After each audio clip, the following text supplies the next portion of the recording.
Sun's Hatbox is a roguelike slapstick platformer. / hat recovery training software. It's kind of like Spelunky meets Tiny Tower. In it, you platform your way through heists, which in turn get you resources to build out your base of operation.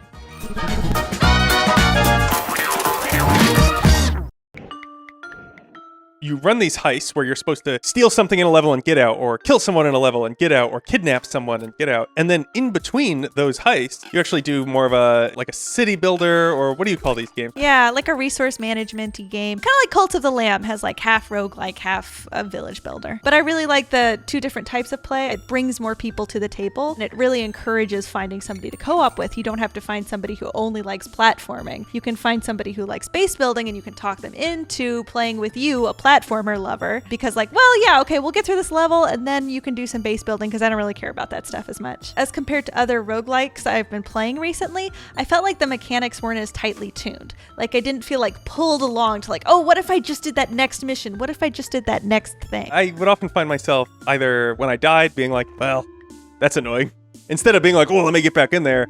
Or finishing it and being like, yeah, that's fine. It's also highly procedurally generated, so there's a lot of randomness in every run. Like Spelunky, it's about high precision, but unlike Spelunky, it takes the fact that very high precision platforming is difficult, and it tries to make a virtue of that by introducing a sort of chemistry system of like, there's a bunch of stuff on screen, and it can all interact in ways that hopefully go hilariously wrong. It's a co-op game, so we played most of the missions together, and we played about 3 hours on Switch. Each level is pretty short. I mean, a few minutes at most, I would say. And often you die pretty early. We actually had a really hard time getting our hands around the controls. There's a lot of unique choices made, like jump is the left trigger, which is pretty unusual. I found myself right before I did something thinking for a second to be like, is that the button that does this? I found myself dying a lot in ways that were sort of quotidian rather than hilarious. Yeah. You have to let the stakes rise, and the stakes wouldn't rise. I would be in the entry level, and I would just kind of mess something up and then throw a bat into my own face, and then I'd be dead. Do you think they designed the mechanics in order to create foibles? Oh, maybe. I wonder.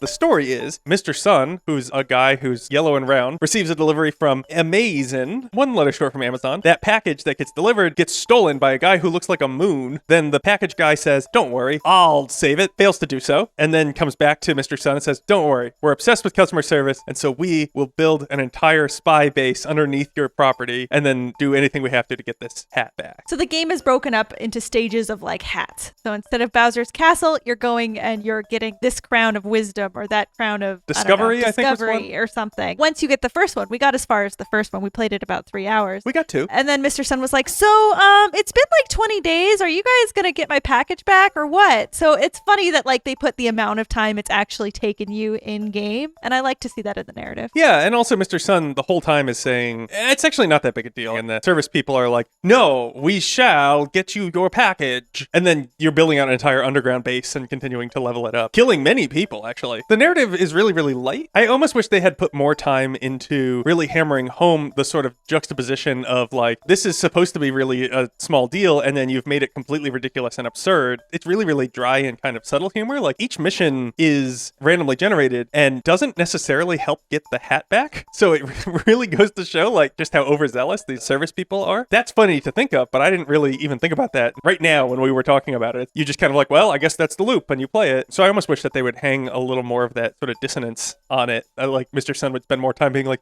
guys, you have to stop.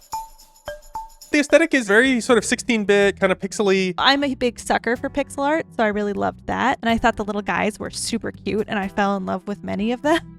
They had randomly procedurally generated names, and one of them, Booksmart English, was my absolute favorite, and I made him wear a hat, which was a stack of books, and I loved him so much, and then I was crushed when he died. At the beginning, there's an option to say, do I want pixely text, or do I want like full resolution, like actually what your TV can show you text? And I really wanted the full resolution. Like I feel bad. I feel like I'm betraying people who are aesthetic. What if I could just read it nice? That's what feels refreshing to me right now. That's been really popular lately, is making it part of your options. Do you want it crunchy or smooth? Short Hike does that. Little Gator Game does that. Lil Gator Game. Yeah. I always end up finding myself going for the more modern option, even though I'm so excited every time I see the option. Maybe it's just fine. Yeah, I mean, generally I feel like go with artist's intent. So I thought the aesthetic and mechanical was a really interesting interaction, right? Because as you go through the level, you get hats and you get weapons. Hats are kind of like armor, and then weapons, you can shoot things, there's little knives. And there's special interactions between these things. So I really like that not all of the special interactions were purely mechanical. You could get earmuffs and then the music would be a lot quieter. That's all it did. You could get headphones. Now you're listening to EDM instead of the sort of GoldenEye music that was there. This game has a sort of joy to it in that like it remembers that it should be fun and should be kind of goofy. Yeah. And I think that's really cool. I think especially with the co-op, it's built for chaos. It is really easy to accidentally knock out your partner. Maybe too easy. I don't know if I want to provide notes at this stage. 10% less easy would be great. If I was on one heart, I would be like, Katie, you go through the door. I'll wait in the corner. I am a bit of a chaos master. I do tend to wreak chaos in my wake.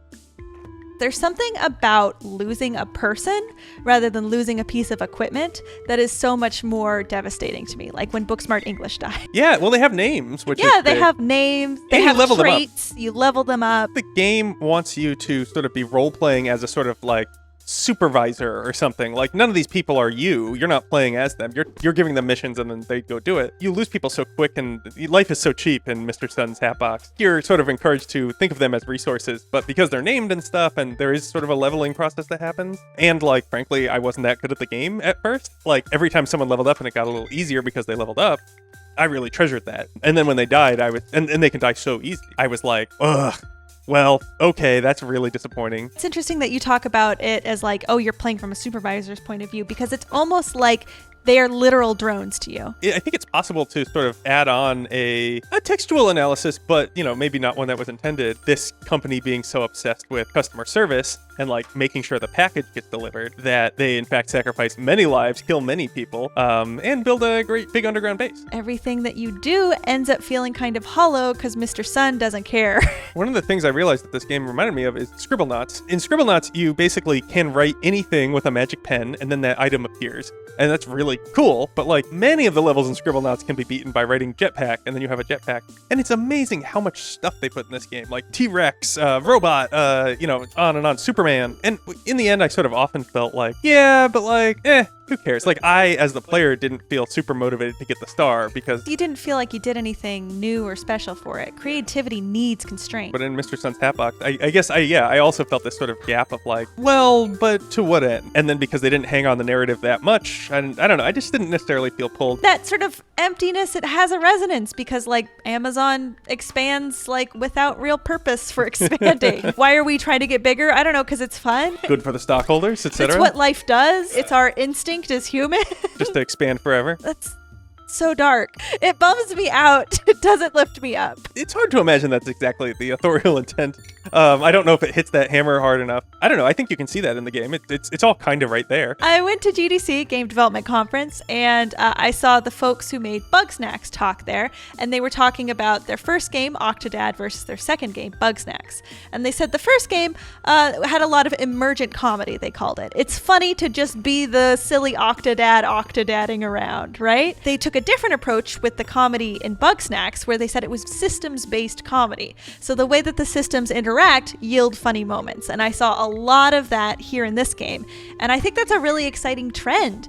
And I want to see more of that. I think it's super challenging to build a strong system like that. They say Breath of the Wild took forever because they were trying to tweak that stuff really thoroughly. I love so many things about this game. What do you think, Catburger? Are you going to keep playing this game? Yeah, I mean, I think I'll probably pick it back up again. It is pretty fun to jump in. You can kind of second screen it. There's way more stuff we didn't see as far as mechanics, and I think the chemistry system is really where this game shines. That said, I don't know if I'm going to finish it, because it doesn't have that pull, that sort of obsessive, need to just do the next one, which, maybe is good. Maybe not every game needs to sort of hack your brain. I think for me, because I'm not that big Spelunky platformer fan, because hand-eye coordination not quite where I'd like it to be, I probably won't pick it up, but I can't really fault the game for that. As far as platformers go, this is maybe one of the more fun ones I've played in a while. This has the byline right on it by Kenny Sun. As far as I know, it's a pretty small development studio. Is it just one guy? It might just be one guy. And I think this is really, really amazing work, and I'm curious to see kind of what's next, because so excited to see where they go next. Well, here we are talking your ear off. Thanks for coming by the diner. What can we get you?